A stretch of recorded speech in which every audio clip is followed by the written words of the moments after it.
My name is Bruce Campbell and I'm the principal of St. Peter's School. I want to thank you all for joining us today for this special announcement.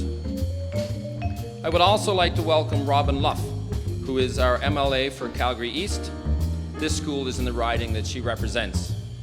Also joining us today is Graham Sucha and Brian Malcolson, MLAs for the Calgary area. Before we begin, I would like to acknowledge that this meeting is taking place on the traditional territories of the people of Treaty 7 region in southern Alberta. At this time, I would like to invite grade 6 student Elizabeth Ashala to come forward and introduce one of our special guests here today.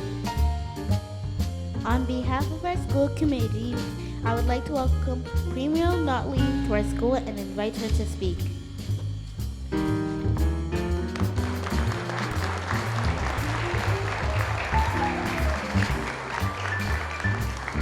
Well, thank you very much for that introduction. That was lovely. And thank you so much to all of you for having me here at St. Peter's School on this very exciting day.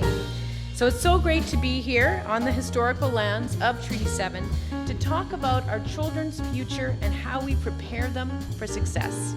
Our plans go beyond the walls of the classroom or even of the school, and they involve making sure that our students are given the supports that they need to focus on learning. Really, it starts with ensuring our students are happy and healthy and that they haven't gone hungry. And that's why I'm so pleased to announce today that we have launched a school nutrition pilot project with 14 Alberta school boards that will benefit thousands of students. Each board is being provided with a $250,000 grant to be put towards school nutrition in one or more schools that they are responsible for. And we are very pleased to be able to include the Calgary Catholic School District in this pilot. And the trustees and the administrators settled on introducing their nutrition program both here at St. Peter and at Holy Family. In fact, today is the very first day for St. Peter's program. And I look forward to joining Minister of Education David Eggen, Calgary East MLA Robin Luff, and school board trustees for lunch with the students in just a few minutes. We know that education is the cornerstone of a healthy Alberta economy. And we know that kids can't focus in class. And we also know that in difficult economic times in our province, that there has been a strain on household incomes, and some of our families may need a helping hand. Our government is investing $3.5 million into this program this year, but that's just the start. We hope to grow this program next year and again the year after that. Minister Eggen and Alberta Education selected the 14 urban and rural schools relying on socioeconomic data. The intent was for each board to choose one school for this pilot year. But I'm so pleased to see our partners like Calgary Catholic leverage this funding to support even more students. Research clearly shows that students who have a healthy, nutritious diet have more energy and are better able to do their work in school. So this pilot project will accomplish two things. It will give students the nutritional edge that they need to learn, and the results will help us make informed decisions about nutrition programs in schools across the province as we put additional funding towards this project over the next 2 years. So I hope that every school and every school authority that is part of the project will make the most of it. I want to thank Minister Eggen for his leadership and dedication to our students, and for finding a way to advance this project even when funding is tight. Bringing in a targeted school lunch program is a promise that we made to Albertans during the last election, and a commitment that I made even before that when I sought the leadership of our party. I'm so proud that we are able to take this important first step. This year, we will watch how the program rolls out, and we will learn from it. We will listen to our partners in the nonprofit society and from agencies who are already working so hard to provide healthy meals in our schools. And most importantly, we will keep our students and their well-being in front of mind as we work to prepare them for their success, a success that I have great confidence in the future. Thank you very much.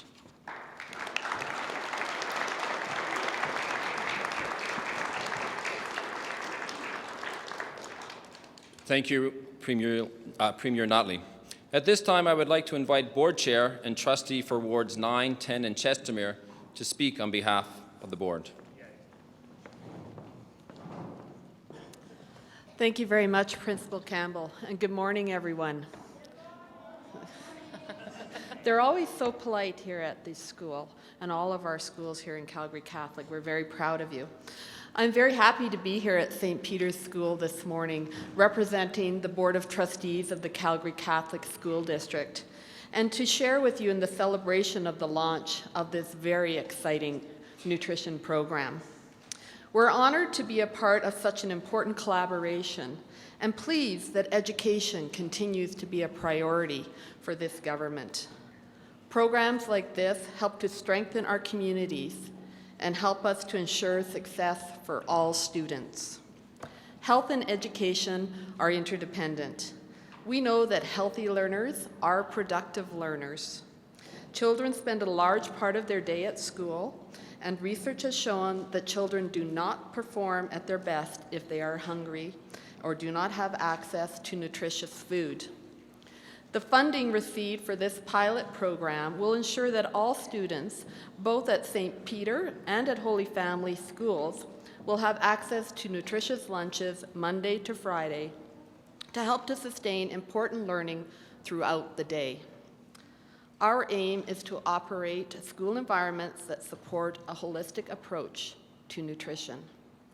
This means that it's not just about what happens in the classroom, rather it encompasses the whole school environment. The pilot program supports our efforts to positively influence students' health and well-being so that they can reach their full potential. I would like to extend a thank you for all of the hard work and dedication that has gone into this wonderful pilot program. On behalf of the Calgary Catholic School District, thank you for introducing the program into our district, our schools, and our communities. Thank you very much.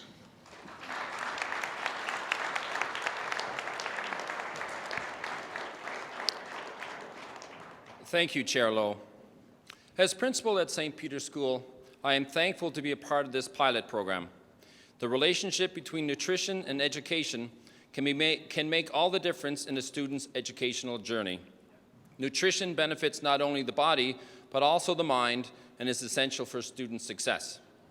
We see firsthand how having access to healthy food at school not only encourages healthy lifestyle choices, but also how it directly impacts learning at the classroom level.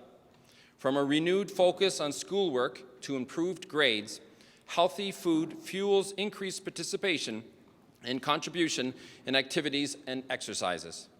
It can directly influence student behavior, and we see better socialization and involvement within the school community when students have access to nutritious food choices at school.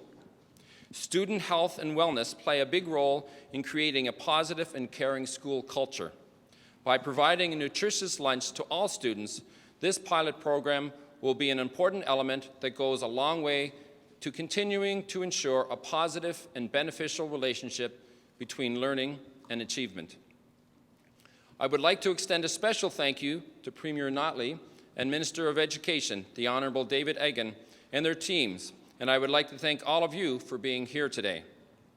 It is now my pleasure to invite the Minister of Education, Mr. David Eggen, to say a few closing remarks. Well, thank you so much, Principal Campbell, and good morning, boys and girls. So I heard from my table, Elizabeth told me that the spaghetti is really, really good. Is it true? Does it taste good?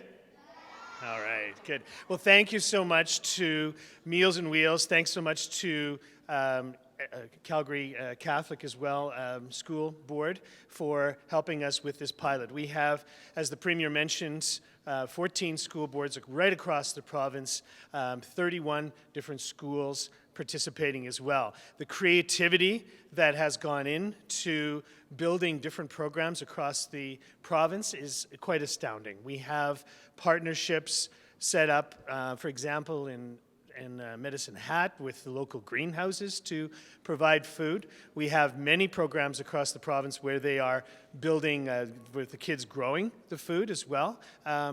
And we have lots of innovative partnerships with businesses like in St. Paul with Friesen's grocery stores and wholesalers. And so it's not just a way by which we serve food in our schools, but it's a way to connect schools to our communities as well and build local economy. And so when you allow people to be creative, this is the kind of thing that we see, and we expect, as the Premier said, to bust this out in much larger over the next number of years to ensure the health and the education of our students and the connection between education and our larger community as well. And so I will invite the Premier over now, and as well, just wanted to reiterate, we have some MLAs here. Of course, this is Robin Luff's constituency. I believe we have Brian Malkinson here as well, and Graham Sucha. So everybody's so excited about this, and I can't wait to taste the spaghetti as well once we're done the scrum. So can we scrum really quickly so that we can eat the spaghetti? That would be great. Thank you very much.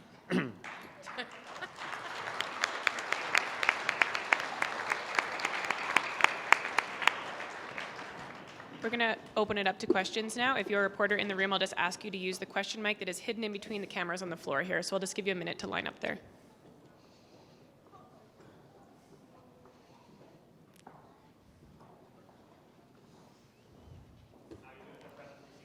There was a cafeteria in a local school in Bowness that just closed down because they didn't have the money to keep it going. They were losing too much money.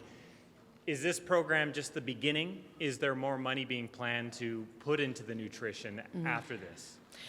So this year, as I've said, the commitment is $3.5 million, but we have budgeted next year for $10 million, and for the year following, 20. So what we'll be doing this year is looking at the different models that we see utilized by the school boards across the country, and then coming up with best practices, and then rolling out that money in the way that best supports the highest level of nutrition and accessibility for the kids who need it most across the province. So it might well align again with the school cafeteria program, although one of the key points here is, of course, is that this food is free and accessible to all kids.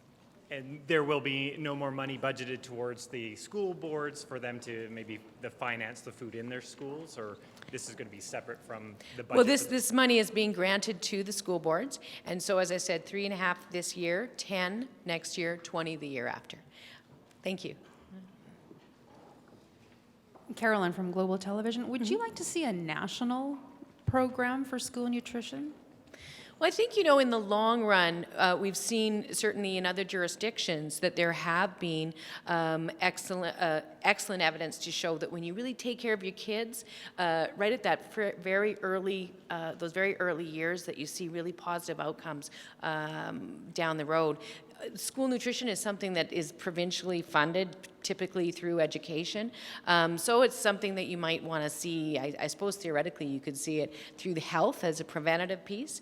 But I think that all governments, whether federal or provincial, need to focus on the value of supporting our kids as soon as we can to make sure that they all enjoy the same opportunities to succeed based on the right factors. And hunger should not be a factor in the future of our children in Canada. Geneviève Normand from CBC French. Is there a reason why there are no Francophone school boards involved in this? I'll pass it on to the minister, but I believe the answer is no. It's all about socioeconomic data and looking at the socioeconomic data and identifying the ones that we're most in need. So I think it's just a coincidental outcome. Yeah, no, Yep. that's it. Yeah, absolutely. Yeah. Okay, so Colleen with CBC News. I have a couple of non-nutrition questions. Is that okay at this point in time? I believe so, yes. Okay. Yes. So the first question is about the email issued by Jason Kenney suggesting that the NDP are infiltrating the PC leadership race. So just if you can comment on that. Certainly what we are focused on doing in our party is governing the province, understanding that we are actually facing very serious issues in Alberta, that families are concerned about jobs and job creation and the economy and their stability and their future. And so our work is entirely dedicated to doing the best we can for Albertans on that basis, and not on the kind of things that were described. Okay, and on that note, this is a question related to Donald Trump. So he has suggested that, or plans to reduce corporate tax in the States. So the question just being how, Canada, Alberta has often been very competitive in the corporate tax world. So how would you remain competitive in light of changes happening down south? Well, I think there's a number of things that contribute to the competitiveness of any particular jurisdiction. Even with our carbon levy fully implemented, which of course it hasn't even been implemented yet, but even when it is, in Alberta we enjoy a $7 billion a year tax advantage over the next lowest tax province in the country. So we retain our competitive advantage. Generally speaking, when you're looking at the difference between Canada and the United States, corporate taxes are one thing, but here's another thing, healthcare. Almost any business owner across the two jurisdictions will understand that healthcare in Canada is far less expensive and far more effective, and it's a huge cost, for instance. So there's so many different things that contribute to cost. What I know in Canada is that we have values that support pulling all of us up together and sharing when times are tough and sharing prosperity when times are good. And so we'll do that through our tax system, through a progressive tax system, through our climate change leadership plan, through our healthcare system, through our public education, and through school nutrition programs like what we have here. Thank you. Hi, Premier. Lucas with 660 News. One nutrition and one non-nutrition. On nutrition, it was mentioned looking at lunch programs. I'm just curious if this is a lunch program specifically throughout the schools, or could it be a breakfast program after school? So if you could talk about the different things that different schools could be doing, and then a follow-up. Thanks. That's a very good question. And in fact, what we've done with our school board partners is ask them to evaluate what works best in their schools that they've selected, and ask them to be creative based on their circumstances. So in some cases, we might be looking at breakfast. In other cases, we might be looking at mid-morning snacks. In other places, we're looking at lunch. And the upside to this flexibility is it allows us to really effectively evaluate what works best and come up with the best practices as we move forward. And I wanted to follow up on something that happened in the legislature on Thursday, the question from the Wild Rose over the push to fire Ms. Mahon from the, from the Oil Sands Advisory Group with regards to, when you said it's regards to cap emissions and not on the pipeline issue. So those two things should not interject. And I just wanted to follow up asking if you would say that the optics of that are bad or concerning, considering you do have someone who is pushing against Trans Mountain, which is obviously a project that the government likes. Any concern, and would you say that the optics don't particularly look good when you have someone who's on the panel against the project, yet obviously for the emissions, Right. you could comment on that? I think, first of all, the key thing to understand is that our government has been absolutely unapologetic and indeed exceptionally aggressive on our push to get a pipeline to Tidewater. And so no one should question that. Secondly, we have been also very firm, and we've enjoyed the support of leaders in the oil and gas industry in establishing a cap, and that cap is there, and no one should question that.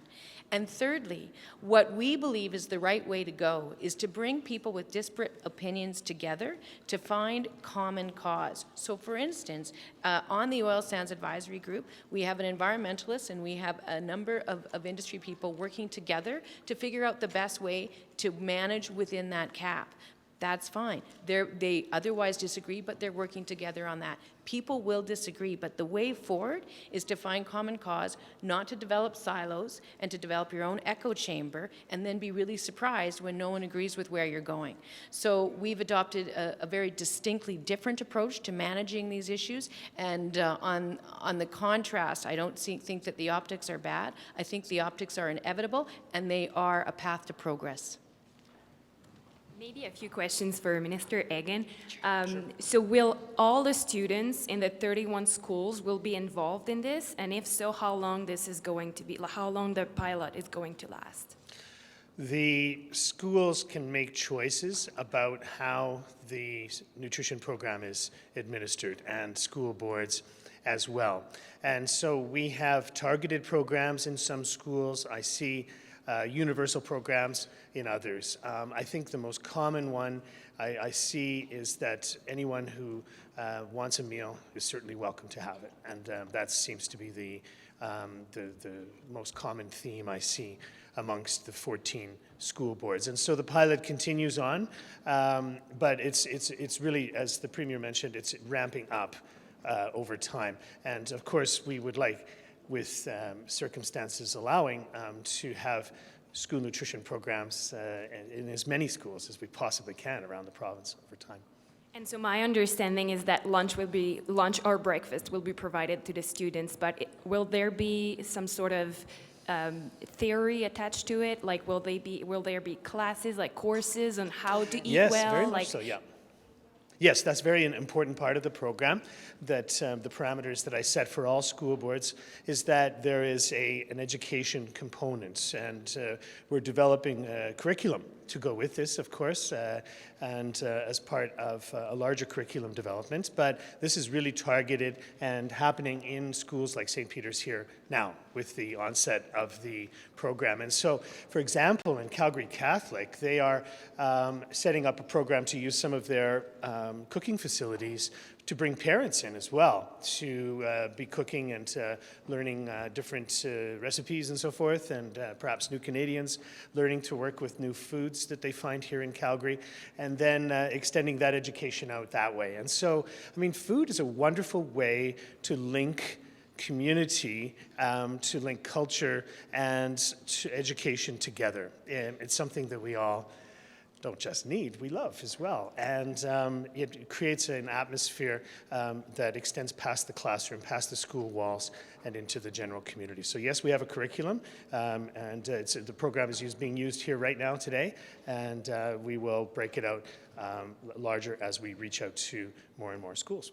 We're going to take 2 questions from the phone before we wrap up today. Operator, please put through the first caller. Your first question comes from the line of Chris Barkle of the Calgary Herald. Your line is open. Hi, Premier. Thanks for taking my call. I have a couple of energy-related questions. I'm wondering if you can tell me, is the provincial government considering legislation that would remove or alter the change in law provisions within the PPA agreements so that the companies couldn't use the more improfitable clause to return the PPAs to the balancing pool? Where we're at right now is we are looking at all of our options, and indeed we'll do that in relation to the overall structure of our energy, our electricity system, and there's a number of different moving parts. What I will say is simply this, is that at this point it is not our view that we shouldn't do everything we can to stand up for Alberta consumers, to make sure that we keep their electricity prices as low as we reasonably can as we go through the process of redesigning electricity system from one that was on the path to not working so well to one that supports the needs of all Albertans. Okay, and an unrelated issue, I wanted to ask you about the Keystone Pipeline. Obviously, there's been a lot of questions now with Mr. Trump's election down in the United States. Will you consider going down to Washington, and will you lobby on behalf of Keystone to be approved? That's the first part of the question. And the second part is, in the past you've expressed concerns that Keystone would ship value-added jobs down to Texas that you'd rather see in Alberta. Do you still have that concern? Well, I think that right now, as things stand with the nature of the energy industry now, as opposed to where it was 2 years or 2.5 years ago. It's really important for us to sit down and have a good conversation with leaders in the energy industry to determine what we can do and what role the Keystone has on kick-starting their prosperity and their profitability, because quite frankly, we all know, no more than in Calgary, that we are very much linked to the profitability and the success of these businesses. So, we'll be talking to them to look at what we can do collaboratively to enhance their case in all levels. What I will say for sure, though, is that between now and when Keystone might become an issue, we have a decision that the federal government has to make with respect to a different pipeline. And I would argue that it's important for us to do what we can to get pipelines in Canada, Canadian infrastructure to Canadian tidewater, where we have the most control that we can, where we're not subject to political decisions and other factors in other jurisdictions over which we have no authority. Whereas, so for that reason, right now my focus continues to be on getting Canadian infrastructure to Canadian tidewater. We have one last question on the phone. Operator, please put through the next caller. Your next question comes from the line of Don Braid, also of the Calgary Herald. Your line is open. First, a quick food question, Premier, and then I'd like to ask you another issue question. The first, I think it's pretty clear, but I just want to be absolutely clear on it, that this is not intended to be a universal program that will go to all schools. This is targeted to schools that really need this program, and that's the way it will always be, I presume? I'm not suggesting that it would always be that way. There's no question that what we've announced today in terms of the pilot project, it couldn't possibly go to all schools. It's just the beginning.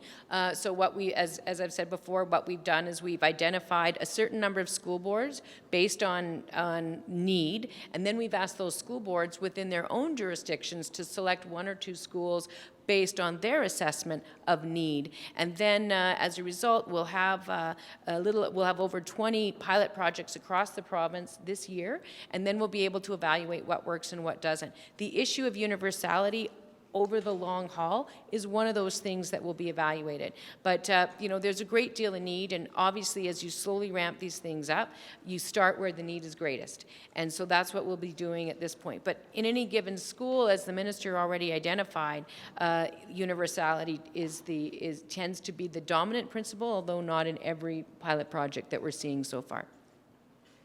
Do you have a follow-up, Don? Second and totally unrelated question is, with the victory of Mr. Trump in the States last week, it doesn't take much checking around Twitter and Facebook to find a slight hardening of messaging and the so-called alt-right sites and spokespeople and everything in Alberta. And I'm wondering 2 things. Are you seeing that? Are you concerned about it? And are you also concerned that maybe this movement is a lot bigger in Alberta than we might have thought? Well, I think that, you have to start, first of all, by understanding what it is we mean when we talk about this movement. I think that, the alt-right was certainly part of Trump's campaign, or President-elect Trump's campaign, but certainly I think it's fair to say that there were a number of people that simply voted that way out of frustration and out of fear because of the economic situation and their inability to support their families. And so I think it's important not to confuse A with B. I think that in Alberta, generally speaking, the vast majority of Albertans believe in inclusivity.